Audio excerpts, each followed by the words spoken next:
పేదవాడి పక్షాన నిలబడతాం, ప్రజా గొంతుకై నినదిస్తాం. వాయిస్ ఆఫ్ వాయిస్లెస్, తెలుగువారి మనస్సాక్షి సాక్షి టీవీ. సాక్షి టీవీ ప్రసారాల కోసం మీ స్థానిక కేబుల్ ఆపరేటర్ని వెంటనే సంప్రదించండి. బాహుబలితో తెలుగు సినిమా రేంజ్ ఎక్కడికో వెళ్ళిపోయింది.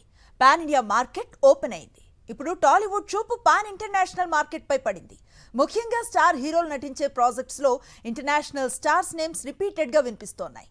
ప్రభాస్, అల్లు అర్జున్, మహేష్ బాబు నటించే చిత్రాల్లో వరల్డ్ ఫేమస్ యాక్టర్స్ నటించబోతున్నారనే వార్తలు ఇప్పుడు సంచలనాన్ని సృష్టిస్తున్నాయి. తెలుగు సినిమా ఇండస్ట్రీ బాలీవుడ్ ను దాటేసి ఇప్పుడు హాలీవుడ్ ను అందుకునే ప్రయత్నంలో ఉంది. అందుకే ఇప్పుడు తెరకెక్కుతున్న కొత్త ప్రాజెక్ట్స్ లో ఇంటర్నేషనల్ స్టార్స్ కు ఇంపార్టెన్స్ ఇస్తోంది.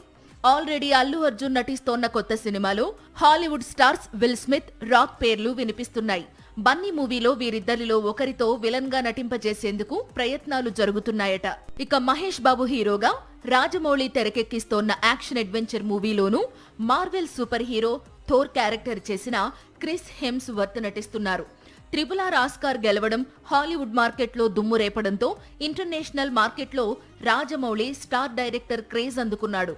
అందుకే సూపర్ స్టార్ మూవీని హాలీవుడ్ రేంజ్ లో తెరకెక్కిస్తున్నారని, అందులో భాగంగానే ఈ ప్రాజెక్ట్ లో థోర్ కూడా కొద్ది నిమిషాలు కనిపిస్తాడని చాలా కాలంగా ప్రచారం సాగుతోంది. ఇక సందీప్ వంగ త్వరలో ప్లాన్ చేస్తోన్న స్పిరిట్ లో ప్రభాస్ హీరో, కానీ విలన్ రోల్ మాత్రం కొరియన్ స్టార్ యాక్టర్ మా డాంగ్ సియోక్ చేస్తున్నాడని కొద్ది రోజులుగా ప్రచారం సాగుతోంది. సియోక్ విలన్ అయితే మాత్రం స్పిరిట్ రేంజ్ ఎక్కడికో వెళుతుంది. వీటికి ముందు కూడా సినిమాకు క్రేజ్ కోసం లైగర్ లో మైక్ టైసన్ ను, రాబిన్ హుడ్ లో డేవిడ్ వార్నర్ ను నటింపజేశారు మేకర్స్.